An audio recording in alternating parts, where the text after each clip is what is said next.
guys, welcome back to my channel. So I will be really happy if you will subscribe to my channel क्योंकि it's totally free and also मेरे मेरा channel हर student के लिए helpful है ये तो पता है सबको. Okay, so this video is going to be helpful for all the students जिनको syllabus जल्दी complete करना है for board exams because अब I am also gonna try my best to complete my syllabus जितना जल्दी हो सके क्योंकि syllabus जल्दी complete करने से ही हम लोग रिविजन कर पाएंगे, रिविजन का टाइम मिल पाएगा हमें, है ना. तो अगर हमारा सिलेबस ही कंप्लीट नहीं होगा तो हम रिविजन कब करेंगे, है ना. सो उसके लिए मैंने आप लोगों के लिए कुछ टिप्स वगैरह लिखी हैं अपने आईपैड में. So let me show you guys. सबसे पहले मैं दिखाई देती हूँ, देखो डन. सो मैंने सारे आप लोगों के लिए टिप्स वगैरह लिख लिए. मैं यहाँ पे रख लेती हूँ आईपैड को, ठीक है. Okay, now I will be telling you guys कि कैसे आपको प्रिपरेशन करनी है for your board exams, how you have to complete syllabus जल्दी से, ठीक है. जितना जल्दी हो सके उतना करो, बट ये भी नहीं कि कुछ समझ ही नहीं आ रहा है, ठीक है. मैं करे जा रहा हूँ लेकिन आपको ये नहीं होना चाहिए कि आप पिछला भूलते जा रहे हो. मतलब आपने 5 चैप्टर कर लिया, आपको फर्स्ट याद ही नहीं है, आपको सेकेंड याद ही नहीं है, हो क्या रहा है, आपको सिर्फ 5th याद है कि हाँ 5th में ये है. ऐसे नहीं होना चाहिए, ऐसे मेरे साथ हुआ था, ठीक है. So if you are in 10th grade, you are in, actually ये सबके लिए हेल्पफुल है. It's like not only for board exams वाले बच्चों के लिए, it is helpful for every student जो भी एग्जाम्स वगैरह दे रहे हैं.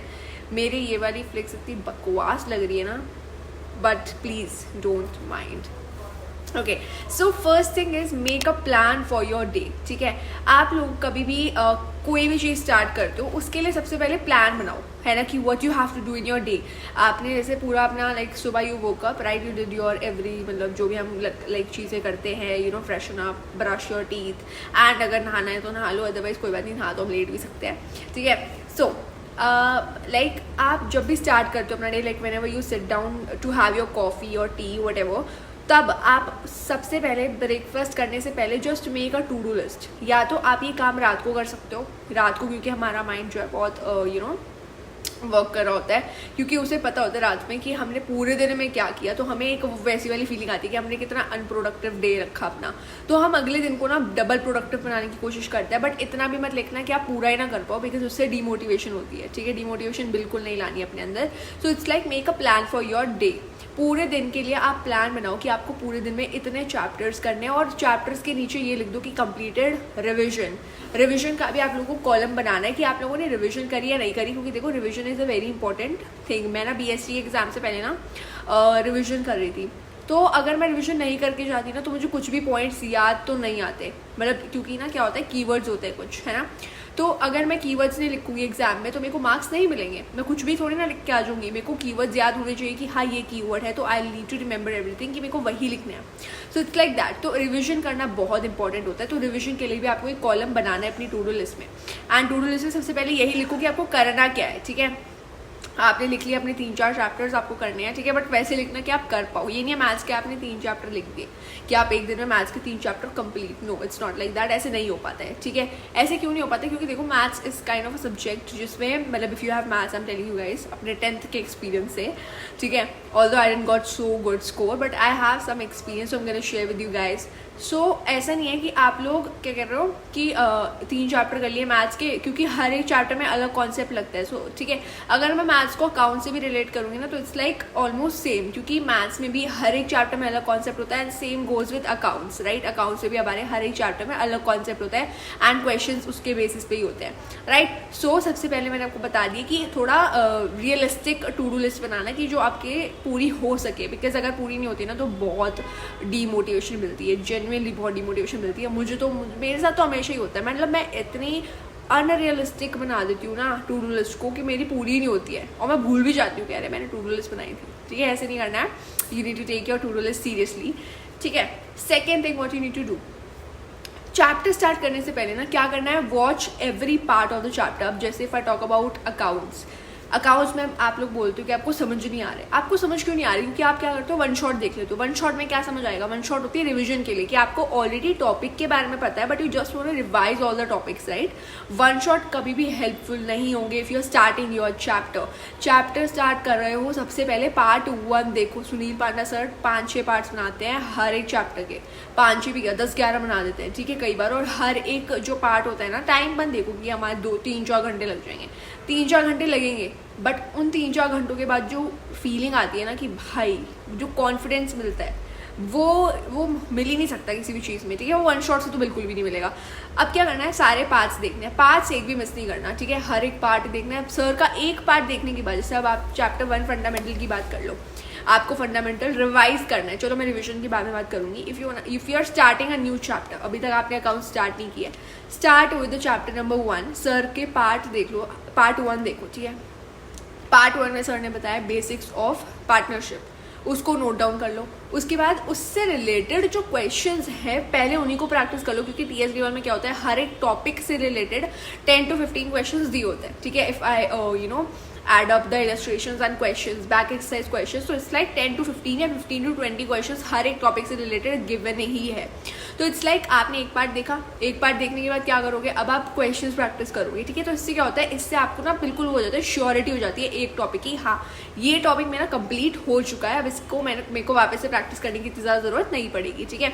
बट ये है कि अकाउंट्स में प्रैक्टिस रेगुलर नहीं होनी चाहिए। अगर प्रैक्टिस नहीं है ना तो नहीं कर पाओगे अकाउंट्स, ठीक है। And you guys were asking me accounts के मार्क्स बताओ, वो मैं आपको PTM के व्लॉग में बताऊंगी। मैंने आप लोगों को पहले बताया था। And also I will be doing live sessions study with me वाले, तो if you don't feel like studying, तो आप लोग मेरे लाइव सेशंस देख के पढ़ाई कर सकते हो, क्योंकि मैं आप लोगों के साथ पढ़ाई करने वाली हूँ अब से। एंड टाइमिंग मैं बता दूंगी कि हर दिन टाइमिंग अगर चेंज होगी तो ऐसा तो नहीं है, कुछ ही दिन ऐसा होगा कि टाइमिंग्स चेंज कर दूंगी मैं। अदरवाइज आई थिंक कि मैं आप लोगों से पूछ लूँगी मैं पोल पे कम्युनिटी में, तो आप कम्युनिटी पे जाके पोल में सेलेक्ट कर लेना जो भी आप लोगों को टाइमिंग प्रेफरेबल लगती है। मैं देख लूँगी मेजॉरिटी ऑफ बच्चे किस टाइम पे कह रहे हैं। सो या ओके, सो ये वाला आई थिंक आपको क्लियर हो गया होगा कि आपको हर एक पार्ट देखना है, आपको वन शॉट से नहीं पढ़ना वन शॉट से कभी भी नहीं होता, रिविजन वन शॉट से होती है, ठीक है। अब सेकंड ही थर्ड पॉइंट है रीड फ्रॉम योर बुक। अब आपने देखा, मैंने आपको बता ही दिया कि पार्ट्स देखने के बाद read from your book, same concept को आप अपनी बुक से पढ़ो। बुक से पढ़ने के बाद उसके क्वेश्चंस प्रैक्टिस करो। क्वेश्चन प्रैक्टिस करना बहुत इंपॉर्टेंट है। अगर आपने मतलब देखो, अगर आप कोई थ्योरेटिकल सब्जेक्ट कर रहे हो, उसके आप सिर्फ क्वेश्चंस को रीड कर लो। क्वेश्चंस को रीड करने के बाद ना उसके आगे आप पेज नंबर लिख दो कि इस क्वेश्चन का आंसर इस पेज पे है, so that like whenever you will be revising for your exam, so आप उस क्वेश्चन को पढ़ोगे ना तो आपको ढूंढने की जरूरत नहीं पड़ेगी कि मुझे उसमें क्या लिखना चाहिए। आपके पास ऑलरेडी होगा कि इस पेज नंबर पे मेरा आंसर है, तो आप वहाँ पे जाओगे and you will read the answer. मतलब पहले आप क्वेश्चन पढ़ो, ठीक है, फिर माइंड में just think about the points you can write in that question, right. आप आंसर में जो भी पॉइंट्स वगैरह लिखोगे आप वो पहले ही लिख लो या फिर अपने दिमाग में ऐसे ही कर लो, इतना तो होता ही है, ठीक है। उसके बाद आप चेक करो कि आपने जो पॉइंट्स सोचे थे वो सब इस आंसर में इंक्लूड होंगे भी या नहीं होंगे, ठीक है। तो इससे रिविजन बहुत अच्छी होती है, ठीक है। तो रिविजन के लिए बहुत ही अच्छा तरीका है जो मैंने बिजनेस स्टडीज IP वगैरह सब में यूज़ किया था। नेक्स्ट पॉइंट है वन शॉट फॉर रिविजन, ठीक है। सुनील पांडा सर, रजत अरोड़ा सर और भी टीचर सब वन शॉट बनाते हैं। Even for IP we have one shots, right. तो वन शॉट से पढ़ना is not preferable, but if you are revising from one shot, that is the best thing you can do, because revision में क्या होता है, हमें सिर्फ points को रिमेंबर करना होता है, हमें पॉइंट्स को रिवाइज करना होता है कि हमने क्या पढ़ा था क्या नहीं, राइट। एंड whenever हम लोग देख रहे होते हैं वन शॉट, तो वन शॉट पे जो सर टॉपिक पढ़ा रहे हैं we can revise all those topics, right. So one shot for revision, obviously not for पढ़ाई, ओके। रिविजन आपको पढ़ाई मतलब आपको वन शॉट पढ़ाई के लिए नहीं देखना, आपको वन शॉट रिविजन के लिए देखना है। Same I did in my BST exam, like before one day of my BST exam मैंने सुनील पांडा सर के वन शॉट्स देखे, तो उससे मेरी रिवीजन हो गई थी, क्योंकि सर वन शॉट में भी डिटेल में पढ़ाते। तो बिजनेस स्टडीज़ के लिए तो आप वन शॉट देख सकते हो, लेकिन अगर आपको BST भी समझ नहीं आती तो उसके लिए सर के पार्ट्स आप देख सकते हो। सो या रजत अरोड़ा सर भी पढ़ाते हैं, सुनील पांडा सर भी पढ़ाते हैं, सब पढ़ाते हैं, ठीक है। If I talk about the next point, revise everything after every 1 week. So what you have to do, Jackie? हो क्या तो दूर मैं खोया पड़े अपनू अता हिस्सा मेरे दिल दा होया तेरे खिलाफ क्यों।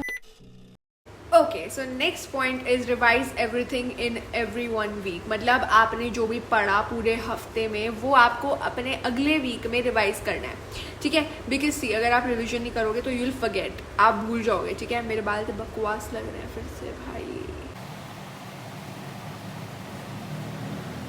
या सो अगर आप रिवाइज नहीं करोगे तो आपको याद ही नहीं रहेगा आपने पढ़ा क्या था, ठीक है। और ये याद रखना इज़ वेरी इंपॉर्टेंट कि पढ़ा क्या था, वरना आप आगे बढ़ते जाओगे, आप पीछे का भूलते जाओगे तो उसका कोई फायदा नहीं है सच, ठीक है। तो you need to revise everything, जैसे आप कंप्लीट कर रहे हो, जैसे आपने एक चैप्टर किया उसके अगले 2 दिन बाद प्रैक्टिस कर लो वापस से, so that it will be helpful for you guys to अपने दिमाग में रखने के लिए कि हाँ मैंने पढ़ा था वो, ठीक है। सो इट्स लाइक रिवाइज करो, हर चीज़ को रिवाइज करना बहुत इंपॉर्टेंट होता है, और ऐसे शॉर्ट नोट्स बना के ही रखो कि आप रिवाइज कर सको, ठीक है। तो शॉर्ट नोट बनाना बहुत इंपॉर्टेंट है।